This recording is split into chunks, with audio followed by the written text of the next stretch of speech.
Private ਹਸਪਤਾਲਾਂ 'ਚ corona ਦੇ ਨਾਂ ਦੇ ਲੱਖਾਂ ਦੇ ਬਿੱਲ ਬਣ ਰਹੇ ਨੇ, ਕੀ ਤੁਹਾਡੇ ਵੀ ਲੱਖਾਂ ਖਰਚ ਹੋਏ ਨੇ? ਮੈਂ ਤੇ ਮੇਰੇ ਪਰਿਵਾਰ ਦੇ ਜਿਹੜੇ ਸਾਰੇ ਮੈਂਬਰ ਆ ਉਹ ਵੀ ਪੋਜ਼ਿਟਿਵ ਪਾਏ ਗਏ ਸੀਗੇ। ਬਿਮਾਰੀ ਆ, ਇਹਨੂੰ ਇੱਕ ਹਊਆ ਬਣਾ ਲਿਆ ਹੋਇਆ। ਕਿਸੇ ਵੀ ਤਰ੍ਹਾਂ ਦੀ ਅੰਗਾਂ ਦੀ ਤਸਕਰੀ ਸਰਕਾਰੀ ਹਸਪਤਾਲ ਜਾਂ ਪ੍ਰਾਈਵੇਟ ਹਸਪਤਾਲਾਂ 'ਚ ਨਹੀਂ ਹੋ ਰਹੀ ਕਿ ਸਿੰਪਲ ਸਧਾਰਨ ਬੁਖਾਰ ਆ।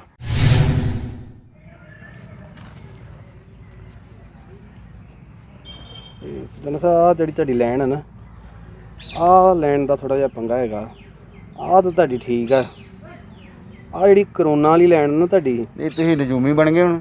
ਉਹ ਨਹੀਂ ਨਜੂਮੀ ਹਰ ਬੰਦਾ ਬਣਿਆ ਫਿਰਦਾ, ਮੈਨੂੰ ਕੀ ਦਿੱਕਤ ਆ? ਮੈਂ ਤੁਹਾਨੂੰ ਕਰੋਨਾ ਤੋਂ ਬਚਾਉਣ ਲਈ ਤੁਹਾਡਾ ਉਪਾਅ ਦੱਸਣ ਲੱਗਾ ਵਾਂ। ਮੇਰੀਆਂ ਠੀਕ ਆ ਲੈਣਾ ਸਾਰੀਆਂ। ਨਹੀਂ ਆਹ ਦੇਖੋ, ਇੱਥੋਂ ਜਾ ਕੇ ਤੁਹਾਨੂੰ ਕਰੋਨਾ ਟੱਚ ਹੋਣ ਡਿਆ ਨਾਲ। ਇਹ ਤੁਸੀਂ ਬੁੱਧਵਾਰ ਨੂੰ ਨਾ ਇੱਕ ਤਾਂ ਸਵੇਰੇ 11 ਵਜੇ ਤੱਕ ਧੁੱਪੇ ਨਹੀਂ ਜਾਣਾ। ਅੱਛਾ। ਤੇ ਸ਼ਾਮ ਨੂੰ ਕਾਲੀਆਂ ਮਿਰਚਾਂ ਭਿਓ ਦੇਣੀਆਂ ਥੋੜ੍ਹੀਆਂ ਜਿਹੀਆਂ। ਅੱਛਾ। ਤੇ ਸਰੋਂ ਦੇ ਤੇਲ 'ਚ ਪਾ ਕੇ ਨਾ ਉਹ ਆਪਣੇ ਪਿੰਡੇ ਤੇ ਲਾਉਣੀਆਂ। ਅੱਛਾ। ਫੇਰ ਤੁਹਾਡੇ ਜਿਹੜਾ ਕਰੋਨਾ ਨਾ ਇਹ ਤੁਹਾਡੇ ਲਾਗੇ ਨਹੀਂ ਆਊਗਾ। ਇਹ ਨੁਸਖੇ ਕਿੱਥੋਂ ਕੱਢ ਕੇ ਲਿਆਏ ਤੁਸੀਂ? ਇਹ ਨੁਸਖੇ ਸਾਰੀ ਮਾਰਕੀਟ 'ਚ ਨੁਸਖੇ ਜੇ ਕੋ ਮਰਜ਼ੀ ਲੈ ਲਓ। ਮੈਂ ਤਾਂ ਤੁਹਾਨੂੰ ਕਾਲੀਆਂ ਮਿਰਚਾਂ ਦੱਸਿਆ, ਲਾਲ ਮਿਰਚਾਂ ਵਾਲਾ ਵੀ ਹੈਗਾ ਵਾ। ਅੱਛਾ। ਉਹ ਫਿਰ ਤੁਹਾਡੇ ਕੋਲ ਸਹਾਰ ਨਹੀਂ ਹੋਣਾ ਪ੍ਰੋਗਰਾਮ। ਮੈਂ ਕਿਹਾ ਜੇ ਪਹਿਲਾਂ ਕਾਲੀਆਂ ਵਾਲਾ ਹੀ ਕਰਾ ਲਈਏ। ਠੀਕ ਆ। ਦਰਸ਼ਕਾਂ ਦਾ ਸਵਾਗਤ ਕਰੀਏ। ਦਰਸ਼ਕੋ, ਤੁਹਾਡਾ ਬਹੁਤ ਬਹੁਤ ਸਵਾਗਤ ਹੈ ਤੁਹਾਡੇ ਆਪਣੇ ਸ਼ੋਅ ਹਾਲਾਤਾਂ ਤੇ ਚਰਚਾ ਦੇ ਵਿੱਚ।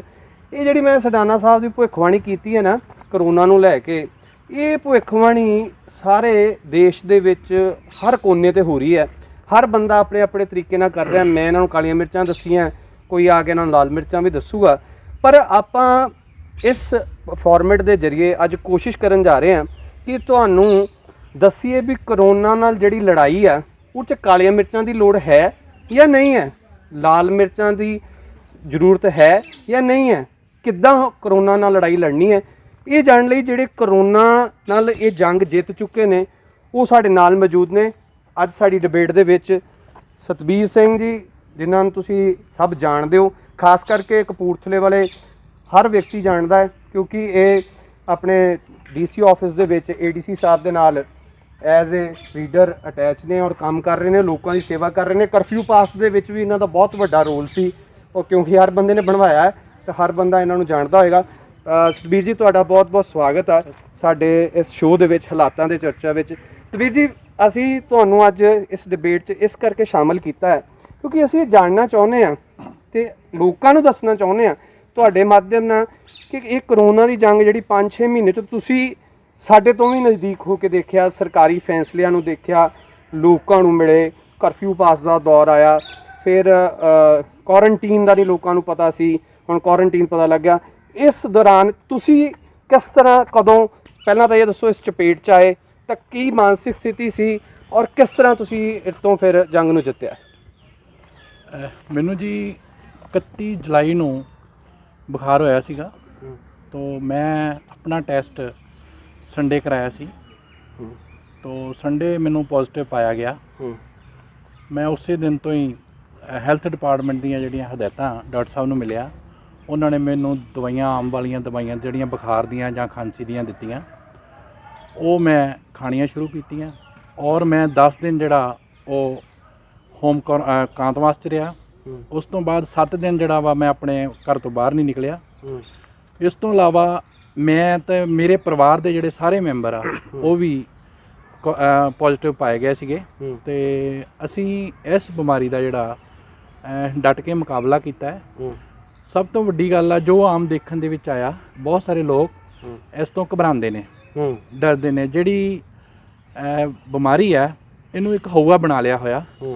ਪਰ ਮੈਂ ਇੱਕ ਜ਼ਰੂਰ ਗੱਲ ਦੱਸੂੰਗਾ ਕਿ ਜੇਕਰ ਇਹਨੂੰ ਸਮੇਂ ਸਿਰ ਪਹਿਲੇ ਦਿਨ ਤੋਂ ਹੀ ਮੰਨ ਲਓ ਬੁਖਾਰ ਹੁੰਦਾ ਤਾਂ ਉਸੇ ਦਿਨ ਤੋਂ ਹੀ ਆਪਣਾ ਜਿਹੜਾ ਇਲਾਜ ਆ ਡਾਕਟਰ ਦੇ ਨਾਲ, ਡਾਕਟਰ ਦੀ ਸਲਾਹ ਦੇ ਨਾਲ, ਘਰੇਲੂ ਆਮ ਜਿਹੜਾ ਘਰੇਲੂ ਵੀ ਡਾਕਟਰ ਦੀ ਸਲਾਹ ਦੇ ਨਾਲ ਉਹ ਜਿਹੜਾ ਸ਼ੁਰੂ ਕਰ ਦੇਣਾ ਚਾਹੀਦਾ ਵਾ, ਤਾਂ ਕਿ ਜਦੋਂ ਆਪਾਂ 4-5 ਦਿਨ ਜਾਂ ਹਫ਼ਤਾ ਇੱਕ ਬੀਤ ਜਾਂਦਾ ਉਸ ਤੋਂ ਬਾਅਦ ਜਿਹੜਾ ਵਾ ਉਹਦੀ ਸੰਭਾਵਨਾ ਜਿਹੜੀ ਆ ਮੇਰੇ ਹਿਸਾਬ ਨਾਲ ਘਟ ਜਾਂਦੀ ਹੈਗੀ ਆ।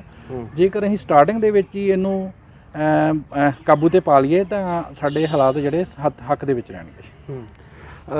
ਸਤਵੀਰ ਜੀ, ਤੁਸੀਂ ਜੋ ਤੁਹਾਡੇ ਨਾਲ ਬੀਤਿਆ ਔਰ ਜਿਸ ਤਰ੍ਹਾਂ ਤੁਸੀਂ ਕਰੋਨਾ ਨੂੰ ਹਰਾ ਕੇ ਦੁਬਾਰਾ ਆਪਣੀ ਡਿਊਟੀ 'ਤੇ ਆਏ ਆ, ਜੁਆਇਨ ਕੀਤਾ, ਸਰਕਾਰ ਨੇ ਇਸ ਦੌਰਾਨ ਕਈ ਸਹੂਲਤਾਂ ਜਿਹੜੀਆਂ ਹੈਗੀਆਂ ਵਾ ਉਹ ਇਕਾਂਤਵਾਸ ਵਿੱਚ ਰਹਿਣ ਵਾਲਿਆਂ ਲਈ, ਹੋਮ ਆਈਸੋਲੇਟ ਰਹਿਣ ਵਾਲਿਆਂ ਲਈ ਵਧਾਈਆਂ ਵਾ, ਤਾਂ ਜੋ ਲੋਕ ਦਹਿਸ਼ਤ ਤੋਂ ਬਾਹਰ ਨਿਕਲਣ, ਆਪਣੇ ਟੈਸਟ ਕਰਾਉਣ ਔਰ ਜਿਹੜੀ ਬਿਮਾਰੀ ਹੁਣ ਕਮਿਊਨਿਟੀ ਸਪਰੈਡ ਵੱਲ ਵੱਧ ਰਹੀ ਹੈ। ਹੁਣ ਇਹਦੀ ਹਿਸਟਰੀ ਨਹੀਂ ਪਤਾ ਲੱਗ ਰਹੀ ਵੀ ਇਹ ਬਿਮਾਰੀ ਕਿੱਥੋਂ ਕਿਹਨੂੰ ਹੋਈ, ਅੱਗੋਂ ਕਿੱਦਾਂ ਤੁਰ ਪਈ ਆ, ਵੀ ਉਹਨੂੰ ਰੋਕਿਆ ਜਾ ਸਕੇ। ਇਹ ਨਜੂਮੀ ਨਹੀਂ ਹੈਗੇ, ਇਹਨਾਂ ਨੇ ਸਿਰਫ ਇੱਕ ਲੋਕਾਂ ਨੂੰ ਸਮਝਾਉਣ ਲਈ ਮੇਰਾ ਹੱਥ ਦੇਖਿਆ, ਔਰ ਨਾ ਹੀ ਅਸੀਂ ਕਹਿੰਦੇ ਆ ਵੀ ਇਦਾਂ ਦੀਆਂ ਚੀਜ਼ਾਂ ਵੱਲ ਧਿਆਨ ਦਿਓ।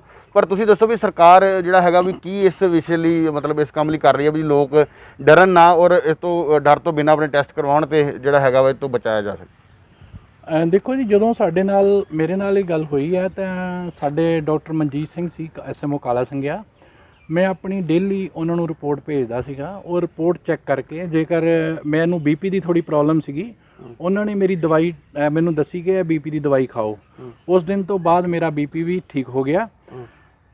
ਜਿਹੜੀ ਦੂਜੀ ਗੱਲ ਹੈਗੀ ਆ, ਆਪਾਂ ਟੈਸਟਿੰਗ ਦੀ ਗੱਲ ਕਰਦੇ ਹਾਂ। ਟੈਸਟਿੰਗ ਦੇ ਵਿੱਚ ਮੈਂ ਇੱਕ ਗੱਲ ਜ਼ਰੂਰੀ ਜੋ ਮੈਂ ਸਮਝਦਾ ਕਿ ਜਿਹੜਾ ਚੰਗੀ ਇਮਿਊਨਿਟੀ ਵਾਲੇ ਬੰਦੇ ਆ, ਉਹਨਾਂ ਨੂੰ ਜਦੋਂ ਉਹਨਾਂ ਨੂੰ ਕਰੋਨਾ ਹੋ ਜਾਂਦਾ, ਉਹ ਇੱਕ ਤਰ੍ਹਾਂ ਦਾ ਬੰਬ ਆ ਸਾਡੇ ਵਾਸਤੇ। ਰੀਜ਼ਨ ਹੈ ਕਿ ਉਸ ਬੰਦੇ ਨੂੰ ਪਤਾ ਵੀ ਨਹੀਂ ਹੁੰਦਾ ਕਿ ਮੈਨੂੰ ਕਰੋਨਾ ਹੋਇਆ, ਪਰ ਉਹ ਜਿੱਥੇ ਵੀ ਜਾ ਕੇ ਜਾਂਦਾ, ਜਿੱਥੇ ਵੀ ਜਿਹਨੂੰ ਵੀ ਮਿਲਦਾ, ਉਹ ਹਰ ਇੱਕ ਨੂੰ ਆਪਣੀ ਬਿਮਾਰੀ ਜਿਹੜੀ ਆ ਉਹ ਛੂ ਕੇ ਉਹ ਉਹਨਾਂ ਕੋਲ ਛੱਡ ਦਿੰਦਾ। ਜਿਹੜੇ ਲੋ ਇਮਿਊਨਿਟੀ ਵਾਲੇ ਬੰਦੇ ਆ, ਉਹਨਾਂ ਨੂੰ ਇਹ ਜਿਹੜੇ ਆ ਸਿੰਪਟਮ ਜਾਂ ਬੁਖਾਰ ਵਗੈਰਾ ਚੜ ਜਾਂਦਾ। ਤੋ ਇਸ ਕਰਕੇ ਜੋ ਸਰਕਾਰ ਦੀ ਹੈਗੀ ਆ ਮੇਨ ਗੱਲ ਕਿ ਜਦੋਂ ਸਾਰਿਆਂ ਦੀ ਟੈਸਟਿੰਗ ਹੋਊਗੀ, ਉਹ ਜਿਹੜੇ ਚੰਗੇ ਇਮਿਊਨਿਟੀ ਵਾਲੇ ਬੰਦੇ ਆ, ਉਹਨਾਂ ਦਾ ਪਤਾ ਲੱਗ ਜਾਏਗਾ ਕਿ ਇਹਨੂੰ ਕਰੋਨਾ ਪੋਜ਼ਿਟਿਵ ਆ, ਉਹ ਬੰਦਿਆਂ ਨੂੰ ਆਪਾਂ ਘਰ ਬਿਠਾ ਸਕੀਏ ਤਾਂ ਕਿ ਉਹ ਆਪਣਾ ਘਰ ਬੈਠ ਕੇ ਇੱਕ ਤਾਂ ਆਪਣੇ ਆਪ ਨੂੰ ਸੁਰੱਖਿਅਤ ਤੇ ਲੋਕਾਂ ਨੂੰ ਵੀ ਉਹ ਸੁਰੱਖਿਅਤ ਜਿਹੜੇ ਆ ਉਹ ਰੱਖ ਸਕਦੇ ਆ। ਜੇਕਰ ਟੈਸਟ ਡਰ ਦੀ ਗੱਲ ਕਰਦੇ ਆ, ਜਿੱਦਾਂ ਮੰਨ ਲਓ ਪਹਿਲਾਂ ਜਿਹੜੇ ਰੂਲ ਥੋੜ੍ਹੇ ਸਖਤ ਸੀਗੇ, ਹੁਣ ਜੇ ਡੇ ਬਾਈ ਡੇ ਜਿਹੜੇ ਆ ਉਹ ਰੂਲ ਜਿਹੜੇ ਆ ਇਹਨਾਂ ਨੇ ਥੋੜ੍ਹੇ ਅਮੈਂਡ ਕਰਕੇ ਘਟਾਇਆ ਉਹਨਾਂ ਨੂੰ। ਜਿਸ ਤਰ੍ਹਾਂ ਪਹਿਲਾਂ ਜਿਹੜੀ ਇਕਾਂਤ ਵਾਸਤੇ ਮਨਜ਼ੂਰੀ ਜਿਹੜੀ ਆ ਉਹ STM ਸਾਹਿਬ ਦਿੰਦੇ ਸੀਗੇ, ਠੀਕ ਹੈ ਜੀ। ਹੁਣ ਇਹਨਾਂ ਨੇ ਸਿੰਪਲ ਇੱਕ ਸਵੈ ਘੋਸ਼ਣਾ ਪੱਤਰ ਗੌਰਮੈਂਟ ਨੇ ਕਹਿ ਦਿੱਤਾ ਕਿ ਉਹ ਜਿਹੜਾ ਵਾ ਦੇ ਕੇ ਤਾਂ ਉਹ ਤੁਸੀਂ ਜਿਹੜਾ ਵਾ ਇਕਾਂਤਵਾਸ ਵਿੱਚ ਜਾ ਸਕਦੇ ਹੋ, ਘਰ ਦੇ ਵਿੱਚ ਹੋਮ ਆਈਸੋਲੇਟ ਹੋ ਸਕਦੇ ਹੋ। ਇਹਨਾਂ ਦੇ ਘਰ ਵਿੱਚ ਜਿਨ੍ਹਾਂ ਦੇ ਅੱਗੇ ਜਿਹੜੇ ਉਹ ਬੋਰਡ ਲੱਗਦੇ ਸੀਗੇ, ਤਾਂ ਉਹ ਲੋਕ ਵੀ ਜਿਹੜੇ ਆ ਆਂਢੀ ਗੁਆਂਢੀ ਜਾਂ ਬੜੇ ਦਹਿਸ਼ਤ ਦੇ ਮਾਹੌਲ ਦੇ ਵਿੱਚ ਰਹਿੰਦੇ ਸੀਗੇ। ਹੁਣ ਜਿਹੜੀ ਗੌਰਮੈਂਟ ਨੇ ਉਹ ਵੀ ਕਹਿ ਦਿੱਤਾ ਕਿ ਇਹਨਾਂ ਦੇ ਘਰਾਂ ਦੇ ਵਿੱਚ ਬੋਰਡ ਨਹੀਂ ਲਾਣੇ ਹੈਗੇ। ਵੱਡੀ ਗੱਲ ਇਹ ਆ ਕਿ ਜਿਹੜੀ ਕਮਿਊਨਿਟੀ ਜਿਹੜੀ ਆ, ਉਹ ਲੋਕ ਜਿਹੜੇ ਸਾਡੇ ਜਿਹੜੇ ਸਮਾਜਿਕ ਤੌਰ 'ਤੇ ਸਾਡਾ ਬਾਈਕਾਟ ਕਰਨ ਨੂੰ ਲੱਗ ਜਾਂਦੇ ਆ, ਮੈਂ ਉਹਨਾਂ ਨੂੰ ਅਪੀਲ ਕਰੂੰਗਾ ਕਿ ਕਦੀ ਵੀ ਕਿਸੇ ਦਾ ਬਾਈਕਾਟ ਨਾ ਕਰੋ। ਉਹਨਾਂ ਨੂੰ ਸਗੋਂ ਤੁਸੀਂ ਸੇਫ ਰਹਿੰਦੇ ਹੋਏ ਆਪ ਵੀ ਜਿੱਦਾਂ ਪੂਰੇ ਮਾਸਕ ਵਗੈਰਾ ਪਾ ਕੇ ਉਹਨਾਂ ਨਾਲ ਉਹਨਾਂ ਦੇ ਹੋ ਸਕਦਾ ਜੇ ਕਿਤੇ ਫ਼ੋਨ 'ਤੇ ਵੀ ਜ਼ਰੂਰ ਗੱਲ ਕਰੋ, ਜਾਂ ਉੱਦਾਂ ਵੀ ਉਹਨਾਂ ਨਾਲ ਜੇ ਕਿਤੇ ਹੋ ਸਕਦਾ ਵੀ ਜ਼ਰੂਰ। ਜਿੱਦਾਂ ਮੰਨ ਲਓ ਸਾਡੇ ਘਰ ਦੀ ਗੱਲ ਕਰਦਾ ਮੈਂ, ਆਪਣੇ ਘਰ ਦੀ, ਜਦੋਂ ਮੈਂ ਹੋਮ ਆਈਸੋਲੇਟ ਸੀ, ਤੋ ਮੇਰੇ ਪਹਿਲੇ ਤਾਂ 3 ਦਿਨ ਜਿਹੜੇ ਆ ਮੇਰੀ ਵਾਈਫ ਜਿਹੜੀ ਆ ਮੈਨੂੰ ਡੇਲੀ, ਅਸੀਂ ਬੱਚੇ ਵੀ ਗੇਟ 'ਤੇ ਬਾਹਰ ਖੜ੍ਹ ਜਾਂਦੇ ਸੀ, ਜਿੱਦਾਂ ਘਰ ਦੇ ਜਿਹੜਾ ਦਰਵਾਜ਼ਾ ਸਾਡਾ, ਤੇ ਉਹ ਅਸੀਂ ਆਪਸ ਵਿੱਚ ਗੱਲਾਂ ਕਰਦੇ ਸੀਗੇ। ਜਦੋਂ ਇਕੱਲਾ ਬੰਦਾ ਹੁੰਦਾ ਉਹ ਜ਼ਿਆਦਾ ਡਰ ਜਾਂਦਾ, ਜ਼ਿਆਦਾ ਡਰ ਕੇ ਉਹਦੇ ਵਿੱਚ ਜ਼ਿਆਦਾ ਔਖਾ ਹੋ ਜਾਂਦਾ, ਤੇ ਉਹ ਸਹਿਮ ਦੇ ਨਾਲ ਕਰੋਨਾ ਨਾਲ ਸ਼ਾਇਦ ਘੱਟ ਮਰਦਾ, ਡਰ ਦੇ ਨਾਲ ਜ਼ਿਆਦਾ ਮਰ ਰਿਹਾ ਬੰਦੇ। ਸਤਵੀਰ ਜੀ, ਇੱਥੇ ਇੱਕ ਸਵਾਲ ਇਹ ਪੈਦਾ ਹੁੰਦਾ, ਤੁਸੀਂ ਜਦੋਂ ਤੁਹਾਨੂੰ ਪਤਾ ਲੱਗਾ ਪੋਜ਼ਿਟਿਵ ਹੈ, ਕਿਉਂਕਿ ਇਹਦੀ ਦਹਿਸ਼ਤ ਜ਼ਿਆਦਾ ਆ, ਬਿਮਾਰੀ ਨਾਲ ਲੜਨਾ ਉਹਨਾਂ ਔਖਾ ਨਹੀਂ ਜਿੰਨਾ ਦਹਿਸ਼ਤ ਤੋਂ ਪਾਰ ਪਾਉਣਾ। ਹੁਣ ਇੱਥੇ ਸਵਾਲ ਇੱਕ ਇਹ ਆਉਂਦਾ, ਅਸੀਂ ਦਰਸ਼ਕਾਂ ਨੂੰ ਤੁਹਾਡੇ ਮਾਧਿਅਮ ਨੇ ਵੀ ਸਮਝਾਉਣਾ ਚਾਹੁੰਦੇ, ਜਦੋਂ ਤੁਸੀਂ ਪੋਜ਼ਿਟਿਵ ਆਏ ਤਾਂ ਤੁਹਾਨੂੰ ਬਹੁਤ ਸਾਰੇ ਫੋਨ ਆਏ ਹੋਣੇ ਇਸ ਦੇ ਇਲਾਜ ਸੰਬੰਧੀ। ਕਿਸੇ ਨੇ ਤੁਹਾਨੂੰ ਕੋਈ ਘਰੇਲੂ ਨੁਸਖਾ ਦੱਸਿਆ ਹੋਊਗਾ, ਕਿਸੇ ਨੇ ਕਾੜਾ ਦੱਸਿਆ ਹੋਊਗਾ, ਕਿਸੇ ਨੇ ਕੁਝ ਹੋਰ ਦੱਸਿਆ ਹੋਊਗਾ, ਅਤੇ ਜਿੱਦਾਂ ਮੈਂ ਇਹਨਾਂ ਨੂੰ ਦੱਸ ਰਿਹਾ ਸੀ। ਅਤੇ ਇਹ ਚੀਜ਼ਾਂ ਕਿੰਨੀਆਂ ਕਾਰਗਰ ਨੇ ਕਿ ਤੁਸੀਂ ਸਿਰਫ ਔਰ ਸਿਰਫ ਡਾਕਟਰੀ ਸਲਾਹ 'ਤੇ ਰਹੇ ਕਿ ਇਮਿਊਨਿਟੀ ਨੂੰ ਵਧਾਉਣ ਲਈ ਕੁਝ ਚੀਜ਼ਾਂ ਕਾਰਗਰ ਨੇ, ਕਰਨੀਆਂ ਚਾਹੀਦੀਆਂ ਕਿ ਡਾਕਟਰੀ ਸਲਾਹ 'ਤੇ ਹੀ ਰਹਿਣਾ ਚਾਹੀਦਾ? ਨਹੀਂ ਜੀ, ਇੱਦਾਂ ਹੈਗਾ ਕਿ ਇੱਕ ਤਾਂ ਜਿਸ ਤਰ੍ਹਾਂ ਮੇਰਾ ਜਿਹੜਾ ਫੋਨ ਆ ਬਹੁਤ ਜ਼ਿਆਦਾ ਲੋਕਾਂ ਦੇ ਕੋਲ ਹੈਗਾ, ਮੈਂ ਪਹਿਲੇ ਦਿਨ ਹੀ ਆਪਣਾ ਸਵਿਚ ਆਫ ਕਰਤਾ ਸੀਗਾ। ਰੀਜ਼ਨ ਹੈ ਕਿ ਜਿਨ੍ਹਾਂ ਨੂੰ ਤਾਂ ਘੱਟ ਫੋਨ ਆਉਂਦੇ ਹੈਗੇ ਉਹਨਾਂ ਨੂੰ ਤਾਂ ਚਲੋ ਜ਼ਰੂਰਤ ਨਹੀਂ ਹੈਗੀ, ਜਿਨ੍ਹਾਂ ਦੇ ਜ਼ਿਆਦਾ ਰੁਝੇਵੇਂ ਆ ਜਾਂ ਜ਼ਿਆਦਾ ਬਿਜੀ ਲੋਕ ਹੈਗੇ, ਜਿਨ੍ਹਾਂ ਨੂੰ ਜ਼ਿਆਦਾ ਫੋਨ ਆਉਣ ਦੀ ਸੰਭਾਵਨਾ, ਪਹਿਲੀ ਤਾਂ ਗੱਲ ਜਿਹੜਾ ਮੈਂਟਲੀ ਸਟ੍ਰੈਸ ਜਿਹੜਾ ਆਪਣਾ ਬਿਲਕੁਲ ਘਟਾ ਦੇਣਾ ਚਾਹੀਦਾ। ਘਰੇਲੂ ਨੁਸਖਿਆਂ ਦੀ ਗੱਲ ਕਰਾਂਗਾ, ਉਹ ਵੀ ਕਾਰਗਰ ਹੈਗੇ ਆ। ਜਿਸ ਤਰ੍ਹਾਂ ਕੁਝ ਕਾੜੇ ਜਿਹੜੇ ਆ ਉਹ ਅਸੀਂ ਪੀਤੇ ਹੈਗੇ ਆ, ਦੇਸੀ ਜਿਹੜੇ ਆ। ਤੋ ਉਸ ਤੋਂ ਇਲਾਵਾ ਜਿੱਦਾਂ ਚਮਨਪ੍ਰਸ਼ ਵਗੈਰਾ ਜਿਹੜਾ ਉਹ ਵੀ ਖਾਓ, ਫਰੂਟ ਵਗੈਰਾ ਖਾਓ। ਜਿਹੜੀ ਵੀ ਖੁਰਾਕ ਜਿਹੜੀ ਆ ਘਟਾਣੀ ਨਹੀਂ, ਇਹਦੇ ਵਿੱਚ ਖੁਰਾਕ ਜਿਹੜੀ ਉਹ ਬਹੁਤ ਤਗੜੇ ਹੋ ਕੇ ਲੈਣੀ ਚਾਹੀਦੀ, ਤਗੜੀ ਵਧੀਆ ਖੁਰਾਕ ਲੈਣੀ ਚਾਹੀਦੀ। ਆਮ ਤੌਰ ਤੇ ਆਪਾਂ ਕਈ ਵਾਰ ਜਿੱਦਾਂ ਸੋਚਦੇ ਹਾਂ ਕਿ ਮੋਟੇ ਹੋ ਜਾਾਂਗੇ, ਆਪਾਂ ਖਾਣਾ ਨਹੀਂ ਖਾਣਾ, ਜਦੋਂ ਇਦਾਂ ਦੀ ਗੱਲ ਇਹਨਾਂ ਦਿਨਾਂ 'ਚ ਬਿਲਕੁਲ ਜਿਹੜੀ ਸੋਚਣੀ ਬੰਦ ਕਰ ਦੇਣੀ ਚਾਹੀਦੀ। ਨਹੀਂ, ਇੱਥੇ ਤੁਸੀਂ ਇਹ ਸਾਰੀਆਂ ਚੀਜ਼ਾਂ ਡਾਕਟਰੀ ਸਲਾਹ ਦੇ ਨਾਲ ਕੀਤੀਆਂ, ਜੇ ਕਾੜਾ ਜਾਂ ਚਮਨ ਪ੍ਰਾਸ਼ ਡਾਕਟਰਾਂ ਦੇ ਨੌਲੇਜ 'ਚ ਲਿਆਂਦੇ ਰਹੇ ਕਿ ਮੈਂ ਇਹ ਖਾਵਾਂ? ਕਿਉਂਕਿ ਕਈ ਵਾਰੀ ਹਰ ਬੰਦੇ ਦੀ ਸਿਹਤ ਦਾ, ਜਦੋਂ ਤੁਹਾਨੂੰ ਬੀਪੀ ਦੀ ਸਮੱਸਿਆ ਸੀ, ਕਿਸੇ ਨੂੰ ਸ਼ੂਗਰ ਦੀ ਹੋ ਸਕਦੀ, ਤਾਂ ਇਹਦੇ ਵਿੱਚ ਡਾਕਟਰੀ ਸਲਾਹ ਕਿੰਨੀ ਕੁ ਫਾਇਦੇਮੰਦ ਹੈ, ਬਹੁਤ ਜ਼ਰੂਰੀ ਹੈ ਕਿ ਨਹੀਂ? ਡਾਕਟਰ ਦੀ ਸਲਾਹ ਤਾਂ ਬਹੁਤ ਜ਼ਰੂਰੀ ਹੈ, ਕਿਉਂਕਿ ਮੈਂ ਇਹ ਸਮਝਦਾ ਕਿ ਜਿਹੜਾ ਸਟਾਰਟਿੰਗ ਦੇ ਵਿੱਚ ਬੁਖਾਰ ਆ, ਜਦੋਂ ਆਪਾਂ ਚੜ੍ਹਦਾ ਜਾਂ ਖਾਂਸੀ ਹੁੰਦੀ ਹੈ, ਜੋ ਆਮ ਘਰੇਲੂ ਜਿਹੜੀਆਂ ਦਵਾਈਆਂ ਜਿਹੜੀਆਂ ਬੁਖਾਰ ਤੋਂ ਜਾਂ ਦੂਜੇ ਤੋਂ ਖਾਂਸੀ ਤੋਂ ਆ, ਉਹ ਡਾਕਟਰਸ ਦਿੰਦੇ ਆ ਔਰ ਉਹ ਕੰਮ ਵੀ ਕਰਦੀਆਂ। ਠੀਕ ਹੈ ਨਾ? ਤੇ ਇਹਦੀ ਜਦੋਂ ਹਾਲਾਤ ਬਿਲਕੁਲ ਵਿਗੜ ਜਾਂਦੇ, ਉਦੋਂ ਹੀ ਸਾਡੇ ਆਊਟ ਆਫ ਕੰਟਰੋਲ ਹੋ ਜਾਂਦਾ। ਅਦਰਵਾਈਜ਼ ਸਟਾਰਟਿੰਗ ਦੇ ਵਿੱਚ ਉਹਨੂੰ ਆਪਾਂ ਜੇ ਉਹ ਲੈਂਦੇ ਆ ਤਾਂ ਉਹ ਕੋਈ ਦਿੱਕਤ ਨਹੀਂ ਹੈਗੀ। ਦੇਖੋ, ਜਿੱਦਾਂ ਸਾਨੂੰ ਸਤਵੀਰ ਜੀ ਨੇ ਬੜੇ ਵਧੀਆ ਤਰੀਕੇ ਨਾਲ ਸਮਝਾਇਆ ਵੀ ਡਾਕਟਰੀ ਸਲਾਹ ਦੇ ਨਾਲ ਤੁਸੀਂ ਚੱਲੋ, ਆਪਣਾ ਸਮਾਂ ਰਹਿੰਦਿਆਂ ਟੈਸਟ ਕਰਵਾ ਲਓ, ਔਰ ਜੋ ਗਵਰਨਮੈਂਟ ਦੀਆਂ ਹਦਾਇਤਾਂ ਵਾ ਉਹਨਾਂ ਨੇ ਦੱਸਿਆ ਵੀ ਹੁਣ ਘਰਾਂ ਦੇ ਬਾਹਰ ਇਕਾਂਤਵਾਸ ਸੰਬੰਧੀ ਜੋ ਸਟicker ਲਗਾਏ ਜਾਂਦੇ ਸੀਗੇ ਜਾਂ ਹੋਮ ਆਈਸੋਲੇਟ ਸੰਬੰਧੀ ਉਹ ਨਹੀਂ ਲਗਾਏ ਜਾਣਗੇ, ਤਾਂ ਜੋ ਉਹਨਾਂ ਪਰਿਵਾਰਾਂ ਨੂੰ ਜਨਤਕ ਜ਼ਿਆਦਾ ਨਾ ਕੀਤਾ ਜਾਵੇ। ਜੋ ਸੋਸ਼ਲ ਬਾਈਕਾਟ ਕਰਨ ਵਾਲੇ ਪਾਸੇ ਆਪਾਂ ਚਲੇ ਜਾਂਦੇ ਆ, ਆਪਣੇ ਘਰ ਦੇ ਨੇੜੇ ਕੋਈ ਕਲੋਨੀ 'ਚ ਆ ਜਾਵੇ ਤਾਂ ਆਪਾਂ ਸਮਝਦੇ ਹਾਂ ਵੀ ਇਹ ਹੁਣ ਜੇ ਪ੍ਰਭਾਵਿਤ ਆ ਤਾਂ ਸਾਰੀ ਕਲੋਨੀ ਨੂੰ ਕੋਈ ਪ੍ਰੋਬਲਮ ਆ ਸਕਦੀ ਹੈ। ਇੱਦਾਂ ਦੀ ਕੋਈ ਗੱਲ ਨਹੀਂ। ਜੇ ਤੁਹਾਡੇ ਨਾਲ ਦੇ ਘਰ 'ਚ ਵੀ ਕੋਈ ਹੈਗਾ ਤਾਂ ਉਹਦੀ ਮਦਦ ਕਰੋ, ਆਪ ਸੁਰੱਖਿਅਤ ਰਹਿ ਕੇ ਜਿੰਨਾ ਹੋ ਸਕਦਾ ਵਾ। ਦੂਸਰੀ ਗੱਲ ਵੀ ਮੁੱਖ ਮੰਤਰੀ ਔਰ ਜੇ ਮੈਂ ਗੱਲ ਕਰਾਂ PGI ਦੇ ਡਾਇਰੈਕਟਰ ਆ ਡਾਕਟਰ ਤਲਵਾੜ, ਉਹਨਾਂ ਵੱਲੋਂ ਵੀ ਬਾਰ-ਬਾਰ ਇਹ ਜਿਹੜਾ ਸੋਸ਼ਲ ਮੀਡੀਆ ਰਾਹੀਂ ਸੁਨੇਹਾ ਦਿੱਤਾ ਜਾ ਰਿਹਾ ਵੀ ਕਿਸੇ ਵੀ ਤਰ੍ਹਾਂ ਦੀ ਅੰਗਾਂ ਦੀ ਤਸਕਰੀ ਸਰਕਾਰੀ ਹਸਪਤਾਲ ਜਾਂ ਪ੍ਰਾਈਵੇਟ ਹਸਪਤਾਲਾਂ 'ਚ ਨਹੀਂ ਹੋ ਰਹੀ, ਔਰ ਇਹ ਸੋਚਣਾ ਔਰ ਇਹਦੇ ਬਾਰੇ ਜਿਹੜੇ ਅਫਵਾਹਾਂ ਫੈਲਾਉਣੀਆਂ ਬਿਲਕੁਲ ਗਲਤ ਆ, ਔਰ ਇਹ ਪੋਸੀਬਿਲਿਟੀ ਹੈ ਹੀ ਨਹੀਂ। ਇਸ ਕਰਕੇ ਜਿਹੜੇ ਪਿੰਡਾਂ ਦੇ ਵਿੱਚ ਮਤੇ ਪਾਏ ਜਾ ਰਹੇ ਆ, ਉਹ ਸਰਕਾਰ ਕਹਿ ਰਹੀ ਗੈਰ ਕਾਨੂੰਨੀ ਆ, ਉਹਨਾਂ ਨੂੰ ਰੱਦ ਕੀਤਾ ਜਾਊਗਾ। ਕੋਈ ਇੱਦਾਂ ਦੇ ਮਤੇ ਨਾ ਪਾਓ, ਪੰਚਾਇਤਾਂ ਸਹਿਯੋਗ ਕਰੋ ਟੈਸਟ ਦੇ ਵਿੱਚ, ਕਿਉਂਕਿ ਹੁਣ ਉਹਨਾਂ ਨੇ ਇਹ ਕਹਿ ਦਿੱਤਾ ਵੀ ਤੁਸੀਂ ਹੋਮ ਆਈਸੋਲੇਟ ਹੋ ਸਕਦੇ, ਤੁਹਾਡੇ ਸਿੰਪਟਮ ਨਹੀਂ, ਤੁਸੀਂ ਘਰ ਰਹਿ ਸਕਦੇ, ਤੁਹਾਨੂੰ ਹਸਪਤਾਲ ਜਾਣ ਦੀ ਲੋੜ ਨਹੀਂ। ਕੋਈ ਇੱਦਾਂ ਤੁਹਾਨੂੰ ਐਂਬੂਲੈਂਸ ਜਾਂ ਪੁਲਿਸ ਦੀਆਂ ਗੱਡੀਆਂ ਆ ਕੇ ਚੱਕ ਕੇ ਨਹੀਂ ਲਿਜਾਣ ਲੱਗੀਆਂ। ਸਿਰਫ ਤੁਸੀਂ ਸਰਕਾਰ ਦਾ ਸਹਿਯੋਗ ਕਰੋ। ਸਰਕਾਰ ਦਾ ਸਹਿਯੋਗ ਕਰਾਂਗੇ ਤੇ ਆਪਾਂ ਇਸ ਬਿਮਾਰੀ ਤੋਂ ਬਚ ਸਕਦੇ ਹਾਂ, ਲੋਕਾਂ ਨੂੰ ਬਚਾ ਸਕਦੇ ਹਾਂ। ਔਰ ਇਹਨਾਂ ਚੀਜ਼ਾਂ ਵੱਲ ਧਿਆਨ ਦਿੰਦੇ ਹੁਣ ਦੇਖੋ, ਪ੍ਰਸ਼ਾਸਨਿਕ ਅਧਿਕਾਰੀ ਖੁਦ ਸੜਕਾਂ 'ਤੇ ਆ, ਜਿੱਥੇ ਕੈਂਪ ਲੱਗਦੇ ਉਹ ਜਾ ਕੇ ਚੈੱਕ ਕਰਦੇ, ਲੋਕਾਂ ਨੂੰ ਪ੍ਰੇਰਿਤ ਕਰਦੇ ਵੀ ਟੈਸਟ ਕਰਵਾਓ।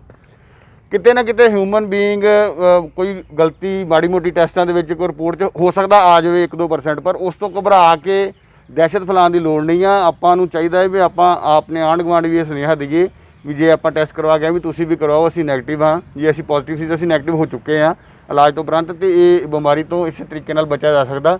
ਤੇ ਇਸ ਕਰਕੇ ਜ਼ਰੂਰੀ ਆ ਵੀ ਆਪਾਂ ਜਿਹੜਾ ਹੈਗਾ ਸਰਕਾਰੀ ਹਦਾਇਤਾਂ ਦੀ ਵੀ ਜਿਹੜੀ ਪਾਲਣਾ ਕਰੀਏ।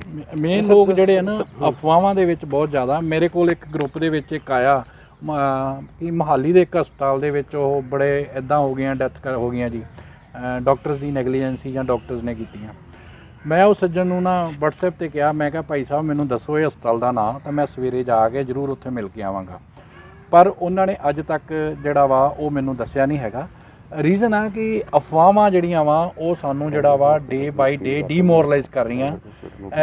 ਕੁਝ ਕੁ ਲੋਕ ਜਿਹੜੇ ਆ ਮੰਨ ਲਓ ਪੋਲੀਟੀਕਲ ਵੀ ਆਪਾਂ ਗੱਲ ਕਰਾਂਗੇ, ਉਹ ਵੀ ਥੋੜ੍ਹਾ ਬਹੁਤਾ ਆਪਣਾ ਜਿਹੜਾ ਰੋਲ ਕਰ ਰਹੇ ਹੈਗੇ ਆ। ਮੈਂ ਉਹਦੇ ਵਿੱਚ ਵੀ ਬੇਨਤੀ ਕਰੂੰਗਾ ਕਿ ਜੇਕਰ ਜੀਂਦੇ ਰਿਹਾ ਤਾਂ ਸਾਰਾ ਕੁਝ ਸਿਆਸਤਾਂ ਦੂਜਾ ਕੁਝ ਚੱਲਦਾ ਰਹੂਗਾ, ਪਰ ਇਹ ਜਿਹੜਾ ਸਮਾਂ ਵਾ ਇਹ ਇੱਕ ਮਨੁੱਖਤਾ ਨੂੰ ਬਚਾਉਣ ਦਾ ਵਾ, ਸਾਰੇ ਜਾਣੇ ਸਹਾਈ ਬਣਨ ਦਾ ਵਾ, ਨਾ ਕਿ ਆਪਾਂ ਜਿਹੜੇ ਕਰੋਨਾ ਪੇਸ਼ੈਂਟ ਆ ਜਾਂ ਕਰੋਨਾ ਦੇ ਮਰੀਜ਼ ਆ ਉਹਨਾਂ ਤੋਂ ਦੂਰ ਜਾ ਕੇ ਉਹਨਾਂ ਨੂੰ ਡੀਮੋਰਲਾਈਜ਼ ਕਰੀਏ। ਬਾਕੀ ਸਾਡੇ ਦਫ਼ਤਰ ਦੇ ਵਿੱਚ ਇੱਕ ਲੜਕਾ ਸੀ, ਬੜੀ ਉਹ ਲੋ ਇਮਿਊਨਿਟੀ ਦਾ ਸੀਗਾ, ਅਤੇ ਉਹ ਡੇਲੀ ਅਸੀਂ ਉਹਨੂੰ ਨੇ ਪੋਜ਼ੀਟਿਵ ਆ ਗਏ ਸੀਗੇ, ਅਸੀਂ ਡੇਲੀ ਆਪਸ ਵਿੱਚ ਗੱਲ ਕਰਨੀ, ਉਹਨੂੰ ਵੀ ਅਸੀਂ ਹੌਸਲਾ ਅਫਜ਼ਾਈ ਕੀਤਾ, ਤਾਂ ਉਹ ਬੰਦਾ ਬਿਲਕੁਲ ਠੀਕ ਆ, ਦਫ਼ਤਰ ਜਾਣਾ ਸ਼ੁਰੂ ਹੋ ਗਿਆ। ਇਸ ਤੋਂ ਇਲਾਵਾ ਮੇਰੇ ਨਾਲ ਕਿੰਨੇ 4-5 ਇੰਸੀਡੈਂਟ ਆ ਕਿ ਜਿਨ੍ਹਾਂ ਨੇ ਮੇਰੇ ਨਾਲ ਗੱਲ ਕੀਤੀ, ਕਿਉਂਕਿ ਦਫ਼ਤਰ ਦੇ ਵਿੱਚ ਜਿਹੜਾ ਵੀ ਬੰਦਾ ਪੁੱਛਦਾ ਵੀ ਤੁਹਾਨੂੰ ਫੀਲ ਕੀ ਹੋਇਆ, ਕਿਸ ਤਰ੍ਹਾਂ ਦਾ ਮਹਿਸੂਸ ਹੋ ਰਿਹਾ, ਮੈਂ ਇਹ ਦੱਸਣਾ ਚਾਹੂੰਗਾ ਸਭ ਨੂੰ ਕਿ ਸਿੰਪਲ ਸਧਾਰਨ ਬੁਖਾਰ ਆ, ਜੋ ਇਹ ਕੋਈ ਲੱਗ ਤੋਂ ਚੀਜ਼ ਨਹੀਂ ਇੱਦਾਂ ਦੀ ਵੀ ਆਪਾਂ ਕਹੀਏ ਕਿ ਜਿਹੜਾ ਕਰੋਨਾ ਵਾਲਾ ਟੈਂਪਰੇਚਰ ਆ ਇਹ ਕੋਈ ਹੋਰ ਤਰੀਕੇ ਨਾਲ ਪੇਸ਼ ਆਉਂਦਾ ਵਾ। ਇਹ ਇੱਕ ਸਧਾਰਨ ਬੁਖਾਰ ਆ, ਇਸ ਲਈ ਇਹਨੂੰ ਸਧਾਰਨ ਜਿਹੜਾ ਬੁਖਾਰ ਆ ਇਹ ਨਾ ਵੀ ਆਪਾਂ ਹੋਆ ਨਾ ਬਣਾਈਏ, ਤੋ ਆਪਣਾ ਇਲਾਜ ਕਰਾਈਏ, ਆਪਾਂ ਵਧੀਆ ਖੁਰਾਕ ਖਾਈਏ ਤੇ ਖੁਰਾਕ ਖਾ ਕੇ ਆਪਾਂ ਠੀਕ ਹੋ ਸਕਦੇ। ਵੀਰ ਜੀ ਇੱਕ ਅਖੀਰ 'ਚ ਸੰਖੇਪ 'ਚ ਘੂਰ ਸਵਾਲ ਆ ਲੋਕਾਂ ਦੀ ਇਹ ਵੀ ਜਿਗਿਆਸਾ, ਇਹ ਜਦੋਂ ਕਰੋਨਾ ਦਾ ਤੁਸੀਂ ਦਵਾਈਆਂ ਖਾਧੀਆਂ, ਇਹ ਦਵਾਈਆਂ ਜੇ ਮੈਂ ਗੱਲ ਕਰਾਂ ਤਾਂ ਕਿੰਨਾ ਕੁ ਤੁਹਾਡਾ ਖਰਚ ਇਲਾਜ ਤੇ ਜਿਹੜਾ ਇਹ ਆਇਆ? ਕਿਉਂਕਿ ਅੱਜ ਜਿਹੜਾ ਸਮਾਂ ਆ, ਮੈਂ ਕਿਸੇ ਦਾ ਨਾਂ ਨਹੀਂ ਲੈਂਦਾ, ਪਰ ਪ੍ਰਾਈਵੇਟ ਹਸਪਤਾਲਾਂ 'ਚ ਕਰੋਨਾ ਦੇ ਨਾਂ ਦੇ ਲੱਖਾਂ ਦੇ ਬਿੱਲ ਬਣ ਰਹੇ ਨੇ। ਕੀ ਤੁਹਾਡੇ ਵੀ ਲੱਖਾਂ ਖਰਚ ਹੋਏ ਨੇ ਇਹਦੀ ਦਵਾਈਆਂ ਦੇ ਉੱਤੇ? ਨਹੀਂ ਜੀ, ਸਾਡਾ ਮੈਨੂੰ ਵੱਧ ਤੋਂ ਵੱਧ ਜਿਹੜੀ 500-600 ਦੀ ਦਵਾਈ ਜਿਹੜੀ ਮੇਰੇ ਘਰ ਆਈ ਹੈਗੀ ਆ ਮੇਰੇ ਇਕੱਲੇ ਲਈ, ਤਾਂ ਮੰਨ ਲਓ ਜਿਹੜਾ ਪਰਿਵਾਰ ਦੀ ਵੱਧ ਤੋਂ ਵੱਧ 1000-1500 ਦੀ ਦਵਾਈ ਜਿਹੜੀ ਅਸੀਂ ਵਰਤੀ ਹੈਗੀ ਆ, ਇਸ ਤੋਂ ਵੱਧ ਕੋਈ ਸਾਡਾ ਖਰਚਾ ਨਹੀਂ ਆਇਆ ਹੈਗਾ, ਤੋ ਕੋਈ ਜ਼ਿਆਦਾ ਖਰਚੇ ਵਾਲੀ ਗੱਲ ਨਹੀਂ ਹੈਗੀ। ਸੋ ਦਰਸ਼ਕੋ, ਤੁਸੀਂ ਜਿੱਦਾਂ ਸਤਬੀਰ ਜੀ ਦੀ ਜ਼ੁਬਾਨੀ, ਕਿਉਂਕਿ ਇਹਨਾਂ ਨੇ ਕਰੋਨਾ ਦੀ ਜੰਗ ਆਪ ਵੀ ਲੜੀ ਹੈ, ਇਹਨਾਂ ਦੇ ਪਰਿਵਾਰ ਨੇ ਵੀ ਲੜੀ ਹੈ, ਇਹਨਾਂ ਦੇ ਵੀ ਛੋਟੇ ਛੋਟੇ ਬੱਚਿਆਂ ਨੇ ਵੀ ਉਹ ਲੜਾਈ ਲੜੀ ਹੈ, ਔਰ ਇਹ ਲੜਾਈ ਤੋਂ ਜਿੱਤ ਕੇ ਆਏ ਨੇ। ਤੇ ਲੜਾਈ ਉਹੀ ਹੈ ਜਿਹੜੀ ਆਪਾਂ ਆਪਣੀ ਮਾਨਸਿਕ ਤੌਰ ਤੇ ਲੜਦੇ ਹਾਂ। ਤਲਵਾਰ ਹੱਥ 'ਚ ਫੜਨ ਨਾਲ ਲੜਾਈ ਨਹੀਂ ਹੁੰਦੀ, ਤਲਵਾਰ ਚਲਾਉਣ ਦਾ ਜਿਹੜਾ ਮਾਨਸਿਕ ਸੰਤੁਲਨ ਹੈ, ਹਿੰਮਤ ਹੈ, ਉਹ ਬੰਦੇ ਨੂੰ ਲੜਾਈ ਜਿਤਾਉਂਦਾ ਹੈ। ਤਾਂ ਜਿੱਦਾਂ ਸਤਬੀਰ ਜੀ ਨੇ ਦੱਸਿਆ, ਮੇਰੇ ਸਹਿਯੋਗੀ ਸਡਾਨਾ ਸਾਹਿਬ ਨੇ ਦੱਸਿਆ, ਤੁਹਾਨੂੰ ਸਭ ਨੂੰ ਸਤਬੀਰ ਜੀ ਨਾਲ ਮਿਲਾਉਣ ਦਾ ਕਾਰਨ ਇਹ ਸੀ, ਸਾਡਾ ਮਕਸਦ ਇਹ ਸੀ ਕਿ ਤੁਸੀਂ ਕਰੋਨਾ ਦੀ ਅਸਲੀਅਤ ਨਾਲ ਰੂਬਰੂ ਹੋ ਸਕੋ। ਔਰ ਸਤਬੀਰ ਜੀ ਨੇ ਬੜੇ ਚੰਗੇ ਢੰਗ ਨਾਲ ਤੁਹਾਨੂੰ ਰੂਬਰੂ ਦੱਸਿਆ, ਹਰ ਪਹਿਲੂ ਦੱਸਿਆ। ਫਿਰ ਵੀ ਜੇ ਤੁਹਾਨੂੰ ਲੱਗਦਾ ਹੈ ਕਿ ਤੁਹਾਨੂੰ ਕੋਈ ਨਾ ਕੋਈ ਇਹਦੇ 'ਤੇ ਕਿੰਤੂ ਪਰੰਤੂ ਰਹਿ ਗਿਆ, ਤਾਂ ਤੁਸੀਂ ਸਾਡੀ ਇਸ ਪੋਸਟ ਦੇ ਥੱਲੇ ਆਪਣਾ ਵਾਜਬ ਜਿਹੜਾ ਸਵਾਲ ਹੈ, ਲੌਜੀਕਲ ਕੁਐਸਚਨ ਹੈ, ਉਹਨੂੰ ਡਰੋਪ ਕਰੋ। ਅਸੀਂ ਕੋਸ਼ਿਸ਼ ਕਰਾਂਗੇ ਕਿ ਤੁਹਾਨੂੰ ਉਹਦਾ ਜਵਾਬ ਇਹਨਾਂ ਕੋਲੋਂ, ਜਾਂ ਜੇ ਇੱਦਾਂ ਦੇ ਹੋਰ ਲੋਕ ਜਿਹੜੇ ਕਰੋਨਾ ਨਾਲ ਜੰਗ ਨਾਲ ਜਿੱਤ ਕੇ ਆਏ ਨੇ, ਉਹਨਾਂ ਤੋਂ ਲੈ ਕੇ ਦਈਏ। ਉਮੀਦ ਹੈ ਕਿਉਂ ਸਡਾਨਾ ਸਾਹਿਬ ਕਿ ਸਾਡੀ ਜਿਹੜੀ ਇਹ ਗੱਲ ਹੈ, ਹੱਥ ਨਹੀਂ ਦਿਖਾਉਣਾ, ਨੁਸਖੇ ਨਹੀਂ ਚਲਾਉਣੇ, ਦਹਿਸ਼ਤ 'ਚ ਨਹੀਂ ਆਉਣਾ, ਅਫਵਾਹਾਂ ਤੋਂ ਬਚਣਾ ਆ, ਤੇ ਕਰੋਨਾ ਦੀ ਜੰਗ ਚਲਾਈ ਰੱਖਣੀ ਹੈ, ਜਿੱਤਣੀ ਹੈ। ਹੁਣ ਤੁਸੀਂ ਕਰੋਨਾ ਦੀ ਜੰਗ ਜਿੱਤਣੀ ਹੈ ਤਾਂ ਇੱਕ ਕੰਮ ਕਰਿਓ, ਉਹੀ ਆਪਣੇ ਸੋਸ਼ਲ ਪਲੇਟਫਾਰਮ ਦੇ ਥੱਲੇ ਜਾਓਗੇ ਹੁਣੇ, ਉੱਥੇ ਜਾ ਕੇ ਸਰਚ ਕਰੋਗੇ ਚਰਚਾ ਟੀਵੀ ਇੰਡੀਆ, ਚਰਚਾ ਟੀਵੀ ਇੰਡੀਆ ਸਰਚ ਕਰੋਗੇ ਤਾਂ ਉੱਥੇ ਜਿਹੜੇ ਲਿੰਕਸ ਮਿਲਣਗੇ, ਉਹਨਾਂ ਨੂੰ ਲਾਈਕ, ਸ਼ੇਅਰ ਤੇ ਸਬਸਕ੍ਰਾਈਬ ਕਰਨਾ ਹੈ, ਤੇ ਕਰੋਨਾ ਦੀ ਇਸ ਜੰਗ ਨੂੰ ਅੱਗੇ ਤੱਕ ਲੈ ਕੇ ਜਾਣਾ ਹੈ। ਸਡਾਨਾ ਸਾਹਿਬ, ਸਾਡੇ ਜਿਹੜੇ ਦਰਸ਼ਕ ਹੈਗੇ ਆ, ਤਵਲੀਨ ਜੀ ਆ ਕੈਨੇਡਾ ਤੋਂ, ਉਹ ਵੀ ਦੇਖਦੇ ਆ, ਸਾਨੂੰ ਸੁਝਾਅ ਵੀ ਦਿੰਦੇ ਆ, ਔਰ ਉਹਨਾਂ ਦੇ ਸੁਝਾਅ 'ਤੇ ਅਸੀਂ ਕੋਸ਼ਿਸ਼ ਕਰਦੇ ਹਾਂ ਵੀ ਅਮਲ ਵੀ ਕੀਤਾ ਜਾਵੇ। ਔਰ ਇਸੇ ਤਰ੍ਹਾਂ ਸੰਦੀਪ ਜੀ ਦੇ ਕੁਝ ਮਿੱਤਰ ਹੈਗੇ ਆ ਜਿਹੜੇ ਉਹ ਵੀ ਸੁਝਾਅ ਦਿੰਦੇ ਆ, ਤੇ ਅਸੀਂ ਉਹਨਾਂ ਦੇ ਸੁਝਾਵਾਂ 'ਤੇ ਜ਼ਰੂਰ ਅਮਲ ਕਰਦੇ ਹਾਂ। ਅਖੀਰ ਵਿੱਚ ਜਿਹੜਾ ਵੀ ਕੋਈ ਬੰਦਾ ਦਹਿਸ਼ਤ ਵਿੱਚ ਹੋਵੇ ਜਾਂ ਜਿਹਨੂੰ ਵੀ ਕੋਈ ਦਿੱਕਤ ਹੋਵੇ, ਮੈਂ ਉਸ ਪੇਸ਼ੈਂਟ ਤੱਕ ਜਾਣ ਨੂੰ ਵੀ ਤਿਆਰ ਹਾਂ, ਮੈਂ ਉਹਦੇ ਨਾਲ ਗੱਲ ਕਰਨ ਨੂੰ ਵੀ ਤਿਆਰ ਹਾਂ, ਟੈਲੀਫੋਨ ਤੇ ਵੀ ਗੱਲ ਕਰਨ ਨੂੰ। ਜੇ ਉਹ ਮੈਨੂੰ ਕਹੇ ਕਿ ਮੈਨੂੰ ਮਿਲ ਕੇ ਜਾ, ਮੈਂ ਮਿਲਣ ਨੂੰ ਤਿਆਰ ਹਾਂ। ਪਰ ਮਿੱਤਰੋ, ਘਬਰਾਓ ਨਹੀਂ। ਇਹ ਜਿਹੜੇ ਪੰਜਾਬ ਦੇ ਲੋਕ ਆ ਵੈਸੇ ਹੀ ਬਹਾਦਰ ਆ, ਸਾਡੇ ਜਿਹੜੇ ਅਸੀਂ ਜਾਣੇ ਜਾਂਦੇ ਆ, ਬਹਾਦਰੀ ਨਾਲ ਮੁਕਾਬਲਾ ਕਰੀਏ। ਜ਼ਿਲ੍ਹਾ ਪ੍ਰਸ਼ਾਸਨ ਵੱਲੋਂ, DC ਸਾਹਿਬ ਵੱਲੋਂ ਦਿਨ ਰਾਤ ਜਿਹੜਾ ਵਾ ਉਹ ਕਰੋਨਾ ਨੂੰ ਕਾਬੂ ਪਾਉਣ ਵਾਸਤੇ ਮਿਹਨਤ ਕੀਤੀ ਜਾ ਰਹੀ ਹੈ। ਟੈਸਟਿੰਗ ਜਿਹੜੇ ਸਾਡੇ ਜ਼ਿਲ੍ਹੇ ਦੇ ਅਧਿਕਾਰੀ ਆ, ADC ਸਾਹਿਬ ਹੈਗੇ ਨੇ, STM ਸਾਹਿਬਾਨ ਹੈਗੇ ਨੇ, ਉਹ ਸਾਰੀਆਂ ਸਬ ਡਿਵੀਜ਼ਨਾਂ ਦੇ ਵਿੱਚ ਟੈਸਟਿੰਗ ਵਾਸਤੇ ਜਾ ਰਹੇ ਨੇ। ਟੈਸਟਿੰਗ ਜਿਹੜੀ ਆ ਉਹ ਸਿਵਲ ਹਸਪਤਾਲ ਦੇ ਜਿਹੜੇ ਅਮਲਾ ਫੈਲਾ ਉਹ ਕਰ ਰਿਹਾ ਹੈਗਾ। ਇਹ ਨਹੀਂ ਬਾਈਕਾਟ ਨਾ ਕਰੀਏ, ਪਿੱਛੇ ਨਾ ਭੱਜੀਏ, ਅੱਗੇ ਆ ਕੇ ਆਪਣੀ ਟੈਸਟਿੰਗ ਕਰਾਈਏ। ਅਗਰ ਜਿਹੜਾ ਕੋਈ ਚੰਗੀ ਇਮਿਊਨਿਟੀ ਵਾਲਾ ਬੰਦਾ, ਜਿੱਦਾਂ ਮੈਂ ਪਹਿਲਾਂ ਦੱਸਿਆ, ਤਾਂ ਉਹ ਆਪਾਂ ਸਾਰੇ ਟੈਸਟ ਕਰਵਾ ਕੇ ਤੇ ਇਹ ਜਿਹੜੀ ਬਿਮਾਰੀ ਆ ਇਹ ਤੋਂ ਛੁਟਕਾਰਾ ਪਾਈਏ। Thank you.